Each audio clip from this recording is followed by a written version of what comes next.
আপোনালোকে সকলোৱে মোক এই গাড়ীখনত আচলতে সদায় কামতে দেখি থাকে, কিন্তু আজি চাওক এই গাড়ীখনে মোৰ অকল কামেই নহয়, এই গাড়ীখনত মই কিছুমান আমি মহান কামো কৰোঁ। মানে কেলে আজি মোৰ লগৰ এটাৰ বিয়া আৰু এতিয়া বৰ্তমান আহি আছো আমি টেকেলিত।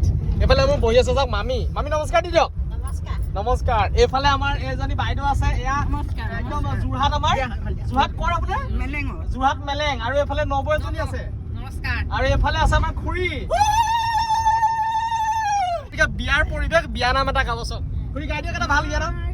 অলংকাৰ ধোঁৱা দাঁতি কৰি ঐ